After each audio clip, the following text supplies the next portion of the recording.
멕시코 두랑고 33세 플로르 모레노 멘도사 자매의 간증입니다. 안녕하세요.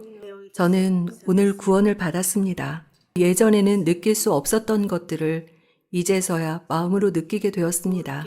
왜냐하면 오늘은 제 말문이 막힐 만큼 굉장한 경험들을 할 수 있었기 때문입니다.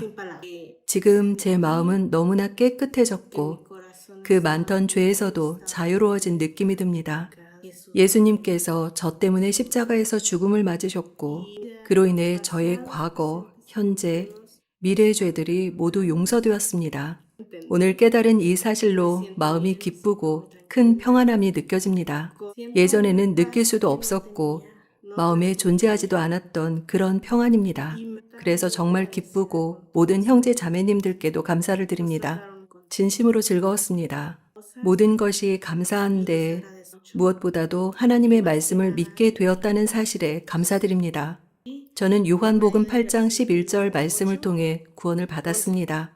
대답하되 주여 없나이다. 예수께서 가라사대 나도 너를 정죄하지 아니하노니 가서 다시는 죄를 범지 말라 하시니라. 이 구절을 통해 하나님의 말씀을 깨닫게 되었습니다.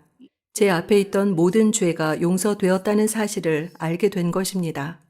하나님의 말씀이 성경이며 이 성경에는 거짓이 없고 오로지 진리만이 있습니다. 하지만 많은 사람들이 이러한 관점으로 성경을 보지 않습니다.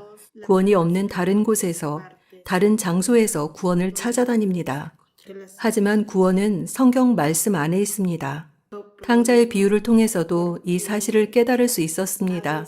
가끔 어떤 사람들은 다른 사람들에게 다가가는 것을 두려워하는 경우가 있습니다. 나를 어떻게 받아들이겠어? 나는 다가가지 못할 거야 라는 생각을 합니다.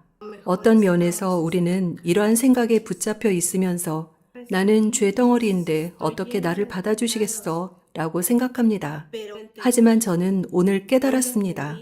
우리가 얼마나 많은 죄를 가지고 있든지 얼마나 많은 죄를 저질렀는지와 상관없이 주님께서는 우리의 죄를 이미 용서하셨습니다.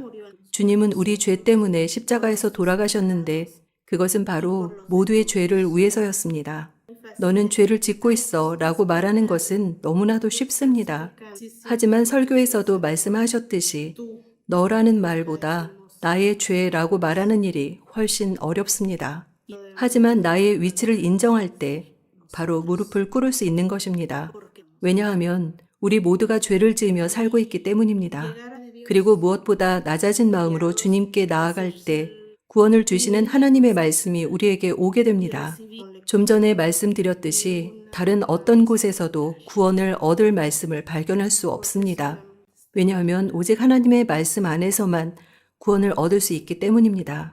그래서 가장 중요한 것은 하나님의 말씀을 믿는 것입니다.